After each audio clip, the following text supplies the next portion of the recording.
Coach Mike McConathy, the Demon basketball coach, looking for a way to get things pointing in the right direction as the season hits its last 6 games. Your team's on a 5-game skid. How do you turn it around? You know, I really don't know, but here's the irony and reflection from a year ago to this year. I don't feel like we're on a 5-game skid because our kids have competed. We've been in ball games, only 2 games really that we really haven't been in. And even against Houston Baptist, who we played the worst first half that we played all year, we came back and cut it to 10. If we get a stop, you know, late in the game, 3 minutes or so, we don't get the stop. They get beat off the dribble, pitch out, they make the 3, then they get beat to the bucket. We're down 15, and it kind of just dwindled away from there. But that was an adjustment that I was really proud of them because we did something differently in the second half to try to slow down their really talented player, Abari, who had a career game against us, 25 points and a double-double. Did a phenomenal job. I noticed in the paper that he did another good job in the next game against Lamar. We always have a way of bringing the best out in someone, and it sometimes can be from not doing what we're supposed to, or maybe there's a physical matchup that is in their favor, and I think that he just was a big guy that we didn't handle very well. And I thought Coach Cottrell and them did a great job of executing, doing what they need to do. But in the second half, felt like we came out and did some good things. You fast forward to the game against Abilene Christian, in which was a tough turnaround. You play on Thursday night. You got to drive to Abilene. Abilene has to drive home after a game Thursday night from University of Central Arkansas, and so they get home at 7 o'clock in the morning. You know, it was a weird dynamics. We're both traveling, so we come in and immediately we get down, have a pretty good deficit at halftime. I think it was ended up being 12 points at the halftime off some technical free throws that were shot. But then some way we found a way to chip away, and that some way was that 2 of the last 3 ball games, Ishmael Lane has become the player that we believed he can be. Will he continue to do that? That's a choice that Lane has to make. 32 points and 7 rebounds. A double-double against Stephen F. Austin. Unbelievable effort by him, and a great job of our players doing what we needed to do to get the ball to him and recognizing that. And defensively, we did some really, really good things. Had some breakdowns the last 2 minutes of the game.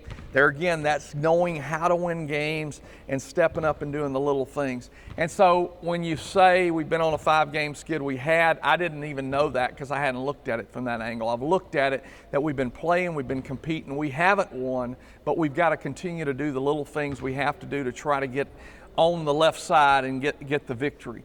And it's been a struggle, it's been tough, but I've really been proud of the kids because of the fight that they've shown.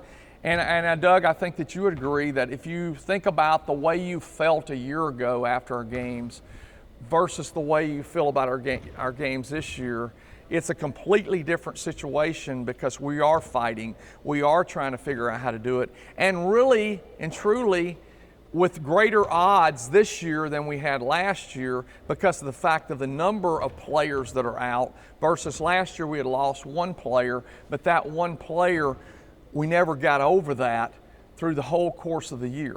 And so just hopeful that we will continue to fight, we'll continue to try to do the little things to get better. I think that in situations like this that you life coach more, you basketball coach more, you academic coach more, you do all the things that are important for student athletes to try to make them get over the hump, because if you're not careful, you'll lose them in this sea, I don't want to call it depression, but the sea of disappointment. And so you have to really work to try to improve to get better. As today, I told them that we're going to make a billboard and each one's going to put what their billboard should say. I got that from a Sunday school lesson yesterday. And I asked them, what's your value? And some of them just kind of looked at me with a blank stare, just as I did when I first read that yesterday, thinking, okay, what is my value as a person? What is my value as a basketball player? And as I went around the room, some of them could say, well, I'm a hard worker. Well, just write hard worker up there.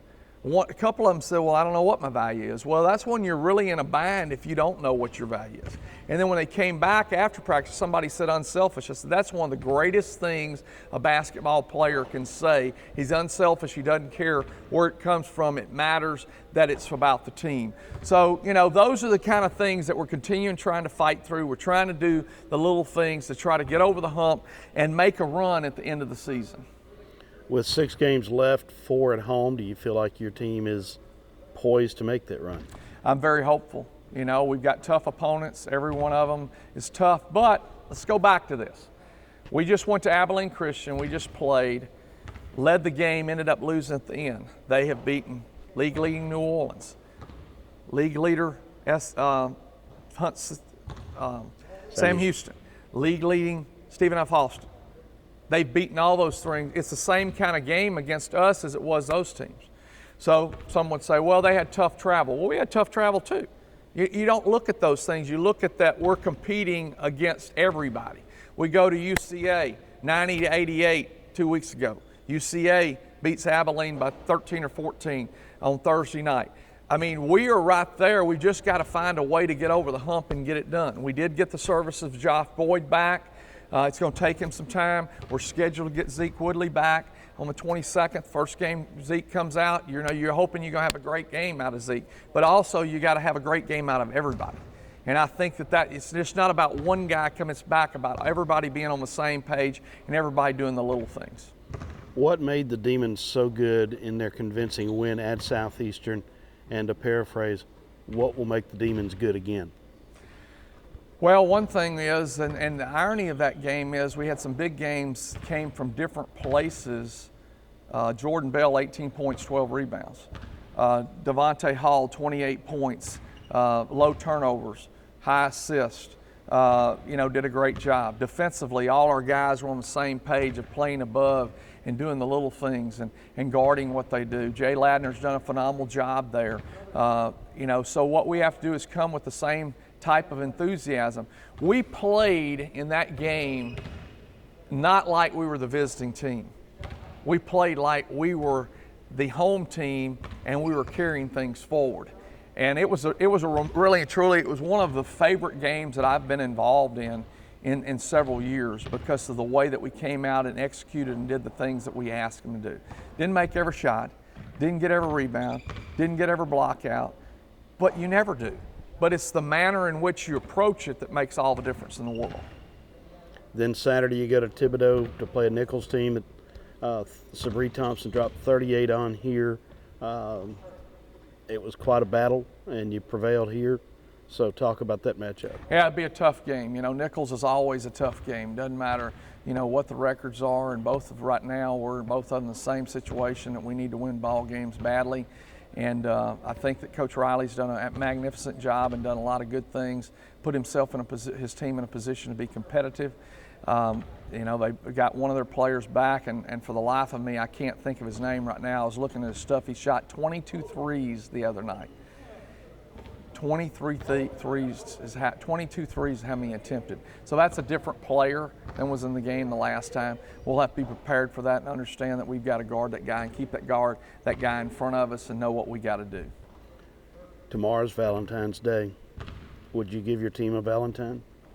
Yeah, because I love them whether they win or not. And I think that a lot of times we have conditional love. Fortunately, as a believer I am, I operate off of unconditional love because that's what I've been taught.